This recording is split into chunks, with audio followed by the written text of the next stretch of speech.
Шчасце есть, запэўніваюць гурманы і аматары кулінарных эксперыментаў. І калі для адных задавальнення ў гусці, то для іншых яно ў карысці. А карысць аказваецца ў грыбах. Грыбны доктар, ён же делікатэс, яжовік грыбеністы. Па гусці нагадвае морапрадукты. Усё больш заваёўвае сусветныя рынкі кулінарных і медыцынскіх паслуг. Зацікавіў грыбны праект і гомельскіх вучоных. На эксперыментальных градках у інстытуце лесу вырошчваюць некалькі дзесяткаў каштоўных грыбных парод. Яжовік зараз дае другую хвалю ўраджаю. Делікатны грыб валодае унікальнымі нейрапратэктарнымі уласцівасцямі, карысны для мозгу і папярэджвае дэмэнцыю. Гэта даказалі на радзіме делікатэсу ў Кітаі. У гэтым інкубатары грыбам дапамагаюць нарадзіцца. Кожны грыбны субстракт дазваляе здымаць ураджай шматразова. Карысны кітайскі грыб нашы вучоныя жадаюць укараніць у прамысловую вытворчасць. Вось толькі ці будзе попыт, даведваемся у прахожых. Сначала надо их попробовать.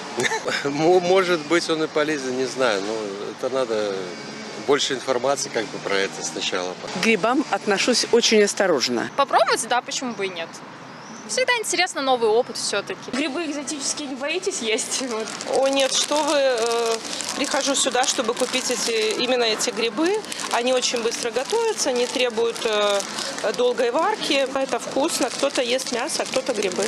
У крамах же заморскі грыбны тавар на паліцах не залежваецца. Дагаворы на пастаўку афармляюць паводле попыту. Партыю грыбоў янокі недавно разабралі і ўжо прывезлі свежыя з Кітая, а маглі б вырошчваць і ў нас. Грыбныя делікатэсы падзялілі беларускіх спажыўцоў як бы на дзве паляны. Аматараў грыбной класікі, у іх кошыкі патрапілі лісічкі, сыраежкі, белыя і іншыя айчыныя дзікаросы. І аматараў заморскай экзотыкі. Для іх прывабныя янокі, ежовік, шыміджы, шайтакі і рэйшы. Важны момант заўважылі навукоўцы. У Кітаі, які славіцца сваімі доўгажыхарамі, лечабных грыбоў з'ядаюць амаль што ў 28 разоў больш, чым у Беларусі. І тут ёсць нагода задумацца.